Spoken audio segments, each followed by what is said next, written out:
Bonsoir, mesdames et messieurs. Alexandre Baudouin et François Trépanier qui vous souhaitent la bienvenue à cette autre édition de Sport Express. Les gens ne le savent pas, mais on vient de s'installer. Ça a été action. C'est quand même pas pire. On n'est pas pire. Nous autres, on est capable de se retourner sur un 10 Ouais. Quel match de fou entre les Bills et les Chiefs. Et pour ceux qui disent que 13 secondes, c'est court, moi, en 13 secondes, j'ai fait Victoria. Alors, c'est très long. Et Victoria, qui est ta fille, bien sûr. Exactement, ma plus vieille, quand même. Mais ceci dit... Parle-nous rapidement du règlement, Alex. Là. Blague à part, c'est n'importe quoi ce règlement-là. Qu'un match se soit terminé comme ça. Je pense qu'on aurait tous aimé que Josh Allen, même si je l'aime pas, retouche au ballon. Tout à fait. Mais là, c'était écrit dans le ciel. Les défensives, c'était n'importe quoi. Là. Fait que l'équipe qui gagnait le coin toss remportait le match. C'est pas sûr, c'est bien sûr. Là. Les défensives étaient complètement déstabilisées. Hey, quelle belle émission! Moi, c'est une découverte l'année passée, Mario. J'en avais entendu parler, mais quel homme extraordinaire. Mario Bastien, qui est directeur, entre autres, du service des loisirs, de la culture et du développement social. C'est ça, hein? Là, je viens de gagner au Scrabble. Mario est avec nous pour parler de tout ce qu'il y a à faire à Saint-Jean. On a-tu une belle ville? Hein? Ah, c'est fou comment vous avez une belle ville. Oui, mais t'es quand même un travailleur de Saint-Jean. Ah, que j'aime profiter quand même. Bienvenue à Sport Express.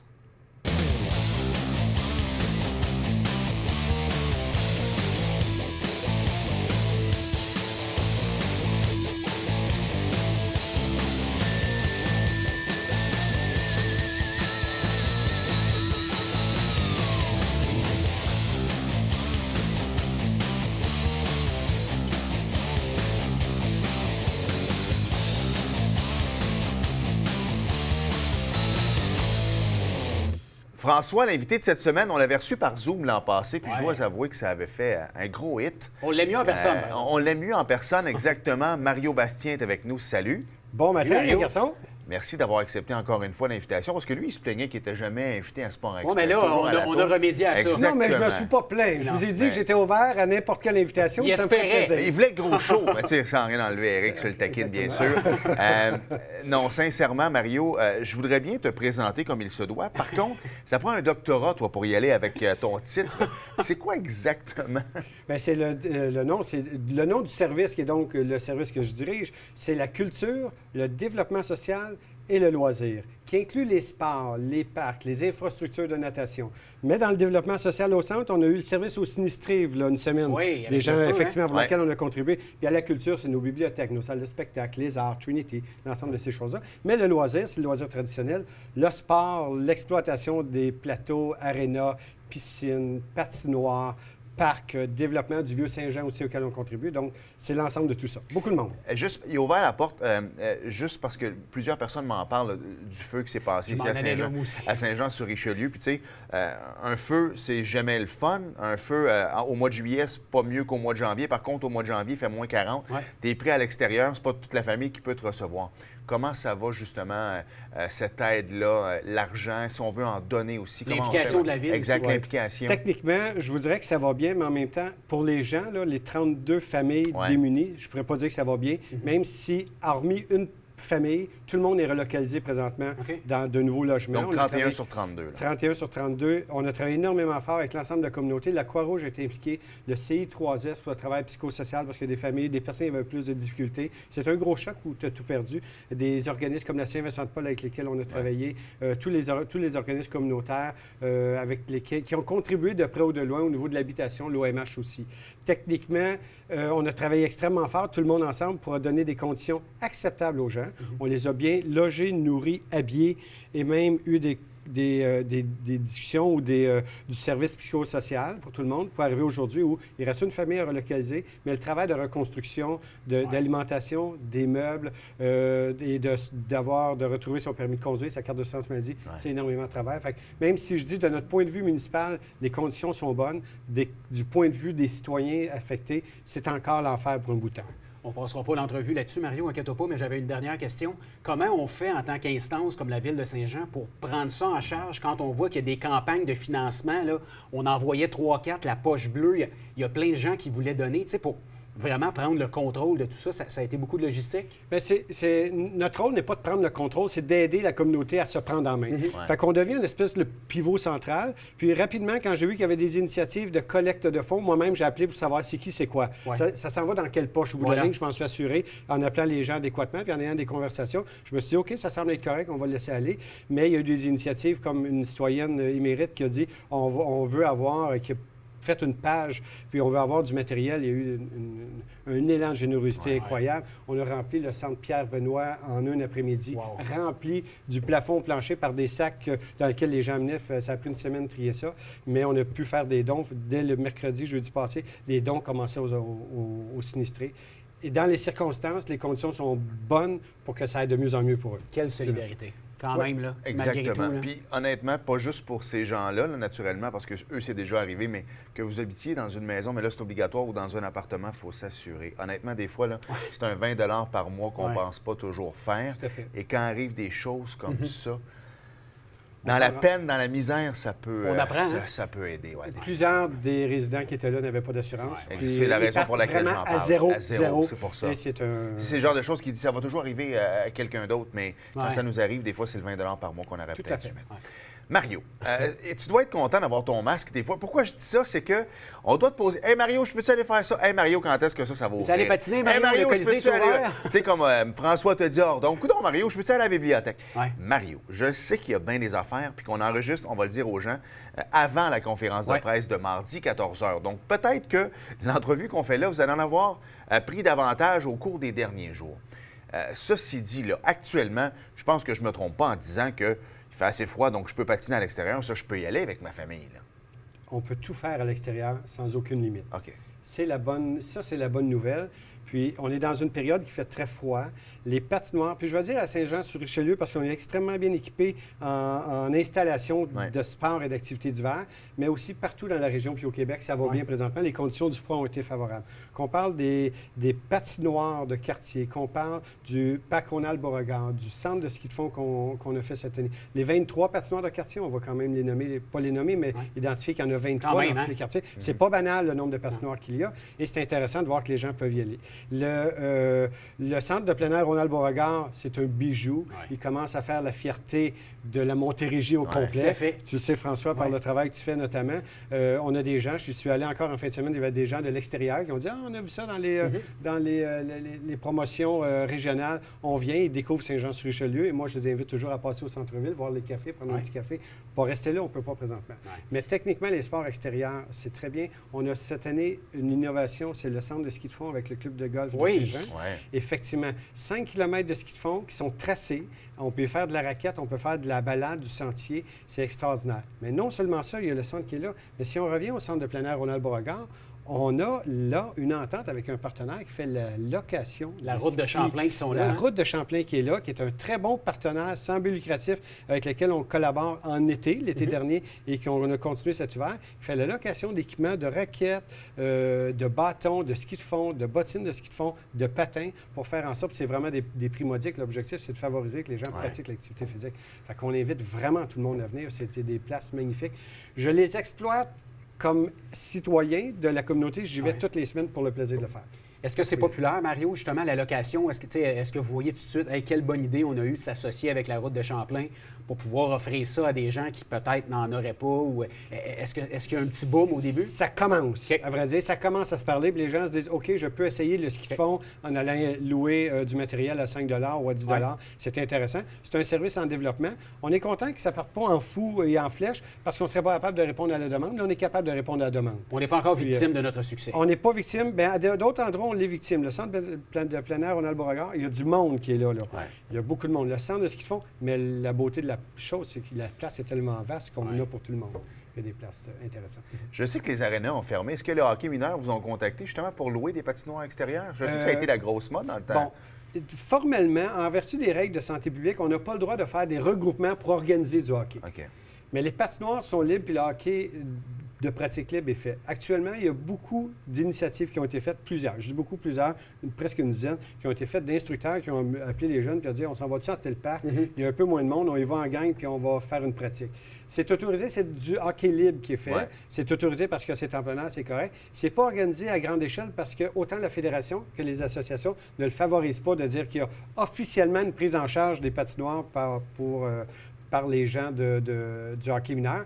Mais il y a des initiatives, puis on les valorise. Je voyais encore dans les Facebook de ce matin des initiatives ailleurs dans d'autres villes qui ont été faites. Il y a ça chez nous. Les entraîneurs nous appellent, puis on leur dit où aller, où est-ce qu'il y a le moins de monde, puis vous pouvez y aller. Mais on ne leur réserve pas la patinoire parce que toute la population a besoin des patinoires, a besoin des installations d'activité.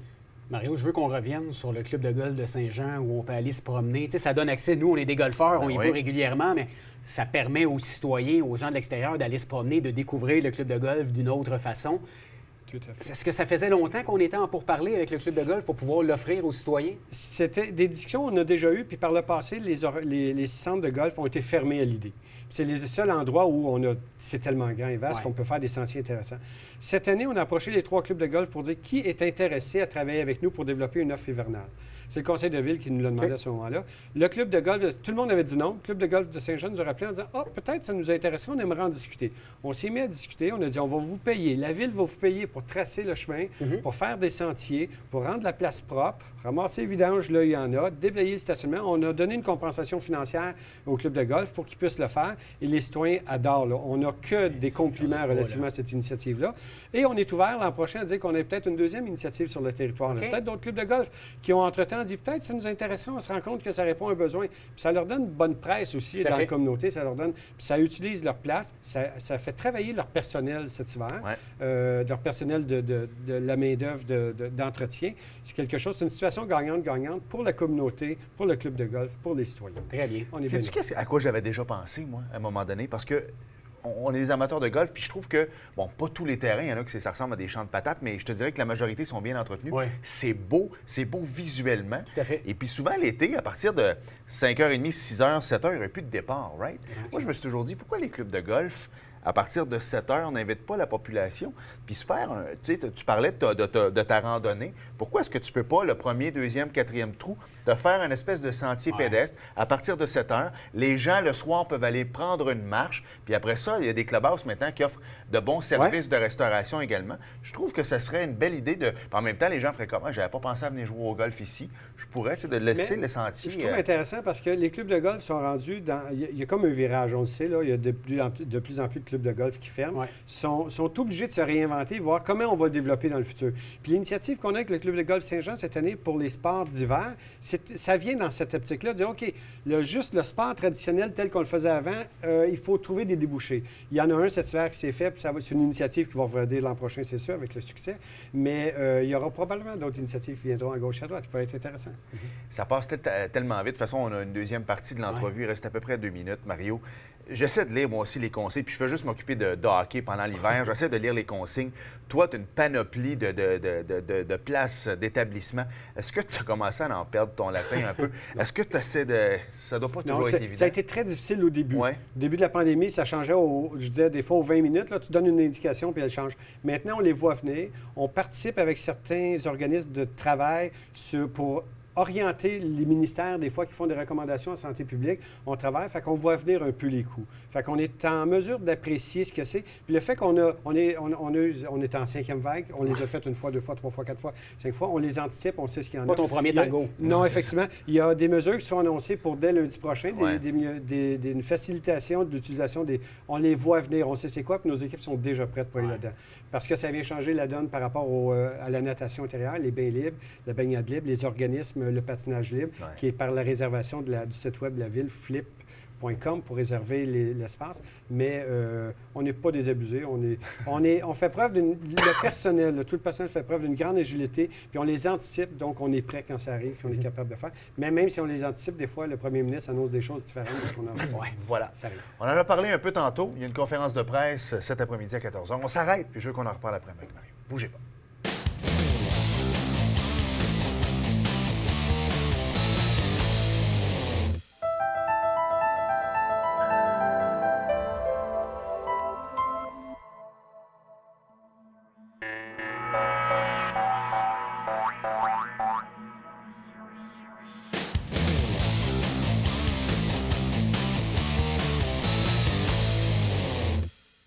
Nous sommes de retour à Sport Express.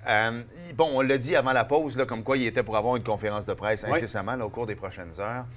Comment ça a été au niveau du passeport vaccinal? Comment vous fonctionniez, vous autres, à Saint-Jean-sur-Richelieu? Est-ce que c'était vos propres employés? Est-ce que vous avez engagé des firmes comme Garda ou des choses comme ça? Comment vous avez géré ça, vous autres? On a géré ça avec bon an, mal an, le service des loisirs, de la culture, du développement social et des loisirs. On a peut-être entre 60 et 150 étudiants qui travaillent pour nous, selon les camps de jour, les préposés dans les parcs, les préposés dans les salles, les préposés à l'aréna. Fait qu'on a pris ce personnel-là puis on les a affectés au contrôle du passeport vaccinal selon les endroits. En natation, bien, c'est obligatoire partout dans nos installations. Donc, il y a toujours le premier caissier auquel on arrive ou le premier préposé. C'est pas des caissiers, c'est gratuit. Et le premier préposé fait la vérification. Les gens ont réservé d'avance par nos plateformes informatiques.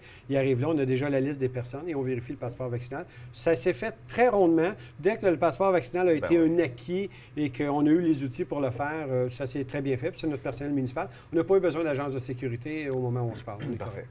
Mario, je te pose la question parce que je me la fais souvent poser encore. Même si on l'a expliqué régulièrement, les gens me posent la question. Hey, François, on va-tu pouvoir patiner sur la bande du canal cette année, l'écluse numéro 9, jusqu'à la rue? C'est vrai, c'est pas déneigé, il me semble, non? Non, bien c'est ça, mais je veux entendre, Mario, je veux que tu puisses expliquer aux gens pour quelles raisons il n'y a pas de patinage sur la bande du canal de Champlain. La bande du canal, il faut se rappeler qu'il y avait 2 patinoires jadis, celle du centre-ville à l'écluse numéro 9 et celle de Saint-Luc. Celle de l'écluse numéro 9, on ne pense pas pouvoir la repartir parce qu'il y a des amenées d'eau, c'est-à-dire l'eau de la rue qui fond. Il faut se rappeler que chaque hiver, il y a beaucoup de dégel, il y a beaucoup de sel qui est mis dans la rue. L'eau descend dans le canal et fait en sorte que ça devient de l'eau salée. On comprend que de l'eau salée, ça ne gèle pas. Sur ce côté-là, on pense ne plus être capable de l'ouvrir. Si on s'en va de l'autre côté, du côté de Saint-Luc, nous souhaitions pouvoir l'ouvrir. Encore là, il y a plusieurs émissaires d'eau qui arrivent. Si vous y allez sur le bord, vous verrez la grosseur des tuyaux. Puis le fait qu'il y a beaucoup de dégel dans un hiver, il y a beaucoup de pluie aussi qui tombe dans l'hiver, ça dégèle beaucoup rapidement, ça vient donner beaucoup d'eau. Beaucoup d'eau salée fait en sorte que ça gèle moins bien, c'est plus difficile. Mais cette année, pour une 3e année consécutive, Parc Canada fait des travaux dans ses bassins. Il est obligé de baisser bien gros le niveau et d'arriver même quasiment à l'assécher. Donc, il n'était pas possible de le faire. Maintenant, il y a des gens qui pourraient me dire « Oui, mais il y a des initiatives d'une personne qui sort et qui s'appelle... » Il a raison, qu'il continue si ça va bien pour lui. C'est techniquement, se faire un carré pour jouer de 40 pieds par 40 pieds à 12 chums ou 6 chums, peu importe, c'est correct. Mais on ne peut pas, pour faire une patinoire publique et municipale, embarquer avec de la machinerie là-dessus. Parce que le couvert d'eau n'est pas assez épais. On comprend que pour y aller avec des personnes, c'est 6 pouces de glace. C'est une question de sécurité. C'est une question de sécurité. Pour y aller avec un camion, c'est 12 pouces de glace. Fait que quand on a 6 pouces de glace, jamais on va y aller avec un véhicule. Des petites initiatives, c'est Parc Canada qui gère ça. Les grands parcs municipaux, c'est la ville. Cette année, avec les froids qu'il y a, ça aurait-tu été une bonne année pour en faire, pour que ça prenne peut-être, mais avec Parc Canada, les travaux qu'il reste, c'était impossible. Fait qu'on espère l'an prochain être de retour avec En fait, c'est une bonne question parce que je passe souvent devant. Puis tantôt, je me suis posé la question. Je me suis dit, je sais bien qu'il y a neigé cette semaine. Beau, hein, quand on voit. Mais j'étais là, il me semble que c'est différent des autres années. Mais par contre, ça n'a rien à voir avec le COVID. Là. C'est COVID, pas COVID. C'est la Dame Nature qui a décidé que ça ne marchait pas, en fait. C'est pas Dame Nature dans ce cas-ci. C'est Parc Canada, qui faisait des travaux qui font en sorte qu'on ne peut pas y aller. Si Parc Canada n'avait pas fait ses travaux puis avait maintenu un niveau d'eau acceptable, on aurait été en mesure de faire une patinoire. Peut-être moins grande par le passé. Je vous dis, beaucoup d'eau qui nous amène des difficultés techniques, peut-être moins grande que les années passées, mais on aurait eu une patinoire quand même. C'est vrai que c'était beau. En parlant de bucolique, là, messieurs, c'est la Saint-Valentin qui s'en vient bientôt, une des fêtes les plus commerciales sur la planète, mais quand même. Et là, on ne peut pas inviter madame ou monsieur, ou peu importe, à l'hôtel cette année. On peut, là, mais c'est moins jet-set que les autres années. On peut. Moi, je vais te le dire, on peut. On peut, mais c'est moins. Tout à fait. Allez-y à l'hôtel. Allez-y à l'hôtel. OK, je vais recommencer. Là, je mets mon chapeau tourisme Montérégie. Allez-y à l'hôtel. Il fallait que tu fasses commander ta bouffe à l'hôtel. Là. Mon point, c'est qu'à partir de lundi, on va pouvoir aller manger au restaurant de raison. Sauf que si on veut faire ça, tu fais Mario, il est là. Peux-tu plugger les portes de la région? Vas-y. Merci. Donc, si je veux amener madame, prendre une belle marche, là, partir longtemps, puis terminer ça dans un bon restaurant du Haut-Richelieu, c'est quoi tu nous conseilles, là, quelque chose de bien, là, partir samedi après-midi, là, aller faire une belle randonnée? Il y a 3 endroits que je vous inviterai à aller. Puis les 3 endroits sont excessivement bucoliques, mais différents. Prends des notes. Là. Je vous amènerai au parc Ronald-Beauregard. C'est un petit sentier juste pour la beauté de la place et le fait que c'est riverain, c'est majestueux, il y a de la lumière, il y a de la musique. Il y a de la fête. Il y a de la musique. Ah oui? Il y a de la musique aussi qui est là. C'est très agréable. Je l'amènerai après ça c'est le petit côté bucolique du parc. Je l'amènerai après ça au centre de golf, au club de golf de Saint-Jean, pour une longue marche. Ouais. C'est une longue marche d'hiver, c'est sur un golf. Donc, on comprend qu'il n'y a pas 1000 arbres, mais il y a des zones boisées. C'est dénivelé aussi, il y a des hauts et des bas. J'irai là. Et je terminerai après ça. C'est un bel après-midi de marche, il fait beau, moins 8 degrés avec le soleil. Là. On vient sur la bande du canal de Saint-Jean. On marche la bande du canal au complet. On fait l'aller-retour, c'est 5 km aller, 5 km retour. C'est 2 heures à peu près. Puis après ça, on vient prendre ou un café, ou un verre, ou un repas dans le Vieux-Saint-Jean, selon le 14 février, ce qu'on pourra faire. Ce serait le meilleur plan de match que je fais. À mon meilleur ami, c'est la proposition que je lui ferais. Bien, c'est très bien. J'aime ça. Puis honnêtement, des notes, hein? Oui, puis tu sais, à un moment donné, les moins 30, ça va finir. Là. Je suis convaincu que ça va revenir, le petit moins 8, un beau petit samedi après-midi. Parce que des fois, c'est vrai qu'il faut se renouveler. Moi, je me suis dit, la COVID va nous renouveler un peu. Il faut changer un peu de notre quotidien. Alors ça serait quelque chose de bien. Mais vous pouvez amener madame aussi faire du patin. Ici, au Parc Boréal, ça pourrait être du patin puis du ski de fond au club de golf. Écoute, madame passe son hiver dans un aréna. Je te jure, Mario, je l'amènerai pas faire du patin. Hey Mario, on avait un trésor caché, mais je considère que c'est encore caché, c'est un trésor, mais c'est un petit peu moins caché. Ah, mais un trésor, c'est caché. Ouais, mais parle-nous un peu du parc des Parulines, qu'on n'a pas parlé encore, qui est un endroit magnifique. Mais je rajoute la 4e place. Oui, hein? Tu vas le 15, le lendemain. Le 15, le lendemain, Okay? parfait. Ou y aller 2 semaines parce que c'est énormément populaire. Pour les gens qui ne connaissent pas l'endroit. Le parc des Parulines, c'est dans le secteur L'Acadie, à la jonction du secteur Saint-Jean, secteur L'Acadie. C'est un parc, c'est un boisé de conservation, c'est un boisé. On va prendre une marche. Puis il y en a une dizaine de belles petites places méconnues à Saint-Jean où tu peux aller faire des petites balades. Tu peux faire un 2, 3, 4 km de marche dans un endroit. Vraiment, tu es en pleine ville, mais tu es dans un îlot boisé, tu es comme dans le bois.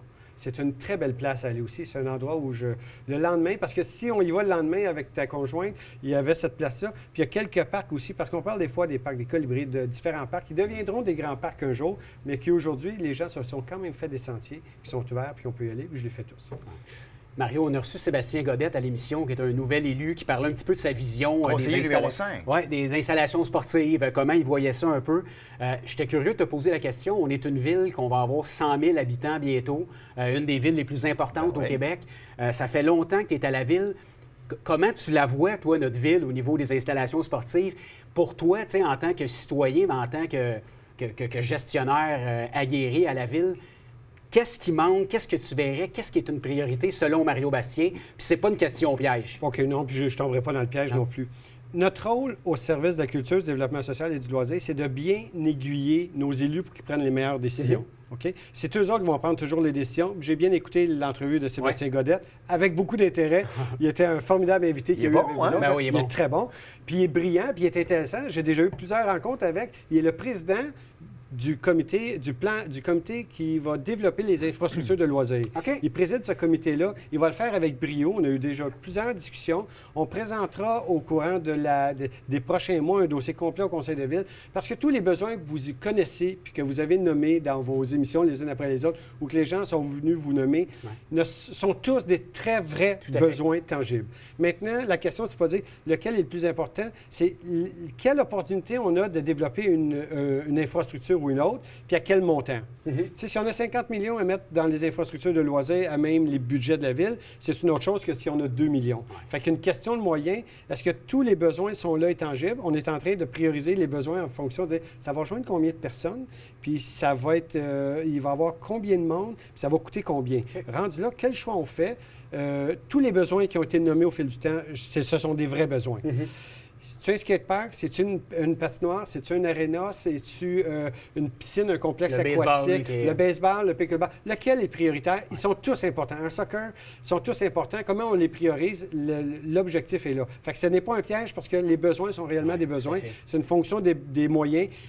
Qu'est-ce que je peux m'acheter avec ce que j'ai? Puis comment je fais un plan de développement? Puis on est en train de faire un plan de développement pour avoir une perspective de 5, 10 puis 15 ans aussi. Dire, OK, les prochaines générations, qu'est-ce qu'ils vont avoir besoin en termes de loisirs? Le Conseil aura de grandes décisions à prendre. Oui, mais des belles décisions. Oui, absolument. Des décisions d'intérêt. Puis le comité de 5 élus qui est présidé par Sébastien Godette est un très beau comité. J'ai eu du plaisir avec eux autres. Puis on dit, wow, c'est des beaux défis. C'est intéressant.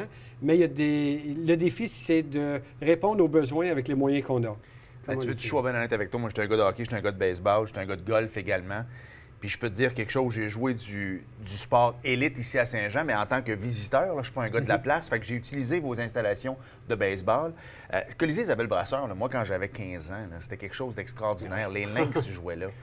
Quand je rentre là-dedans aujourd'hui, j'ai l'impression que ça n'a pas changé, Mario. Fait que moi, le point que j'avais donné à Sébastien, c'est juste que je pense que Saint-Jean est dû pour se mettre en 2022. C'est mon seul point. Là. Okay. Pour une ville de 100 000 habitants. Pour une ville de 100 000, parce que votre ville, là, je l'adore. Tu sais quoi, je parlais à un chum, Dave Ross, que je salue. Son gars joue Midget 3 au football. Puis c'est quoi son rêve? De jouer pour les géants. Pourquoi il veut jouer pour les géants, Mario, tu penses, les infrastructures? Parce que le stade Alphonse Desjardins, vous avez un des plus beaux au Québec.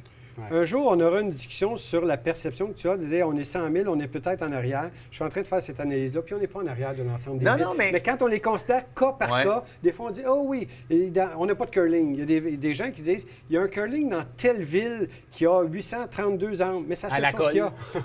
Peu importe. Tu as raison. Je ne nommais pas la colle. Tu as raison, tu l'as dit tantôt. Pas le problème, c'est que vous êtes partout. Mais c'est correct aussi dans le sens que c'est une grosse ville qui offrait plein de trucs. Tu as bien raison. Tu peux bien aller à la colle. Un centre de curling multimédia, mais c'est le seul truc qu'ils ont. Mais on en a tout, puis on tente de répondre vraiment à tous les besoins avec les moyens qu'on a. Si les gens sont prêts à payer le double puis le triple de taxes, la capacité de faire des installations va suivre. Parce que c'est pas tout déconstruire. Il faut que tu les entretiennes. Si on construisait demain un complexe aquatique de 50 millions comme il se fait partout ailleurs présentement, c'est quand même 3 millions d'opérations par année. Sur ton budget, ça devient 2-3 du budget municipal qui doit être affecté à ça. Donc, il y a beaucoup de questions, mais c'est des beaux défis. C'est le fun de faire ça. Là. Moi, j'adore ça. C'est passionnant. Il est bon, hein? Ben oui, je pose des questions. Viens-tu comment il me répond? J'ai rien à répondre à ça, moi. Il est très bon. Hey, dernière chose, 5 secondes, ils vont m'arracher la tête, mais t'as-tu hâte que ça reparte, que le Festiglas revienne, que les tournois reviennent, que la vie revienne à la normale? Non, moi, je trouve ça plate quand ça marche normalement. Je préfère quand il n'y a plus rien, quand on ferme pas. C'est un gars de pandémie, ça, Mario. Moi, je suis un gars de pandémie. Écoute, sérieusement, j'ai l'impression, quand le tournoi Bantam va revenir, ou le Festiglas à Iberville, ou peu importe, on va déboulonner le champagne, mais ça va être le fun. en toute honnêteté, il faut juste apprendre à vivre avec encore pour un bout de temps. Il faut se mettre dans cette optique-là de dire comment on adapte notre offre en fonction de la réalité d'aujourd'hui. Parce qu'on n'arrivera pas du jour au lendemain en disant, OK, c'est réglé, la pandémie est derrière nous. Il faut apprendre à développer nos réflexes, à dire, OK, une distanciation des problématiques, il faut apprendre à vivre avec ça. Vous l'avez bien fait, Mario. Oui, bravo. C'est vrai. Il ne faudra pas commencer à refermer à chaque mois de janvier de chaque année. Ça, non. Merci beaucoup, Mario. Merci, messieurs. Merci, Mario. Au plaisir. Plaisir de venir vous voir. On invite les gens à aller s'amuser sur le territoire de la ville. Il faut sortir dehors. Un grand terrain de jeu. Et on s'arrête, François. Il reste encore 2 semaines sans NASCAR. On va en profiter, tabarouette, parce qu'après ça, le calvaire. Après ça, on est reparti. Exact. On s'arrête et au retour, le mot de la fin. Bougez pas.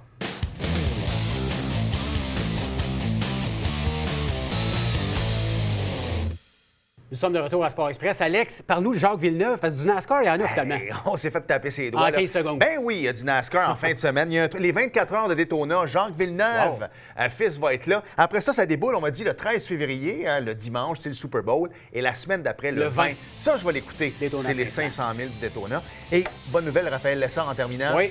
Un discours, ça peut prendre en Xfinity. C'est signé. Merci, François. Merci, Alex. Merci à vous d'avoir été là. Et à la semaine prochaine. Salut. Bye-bye.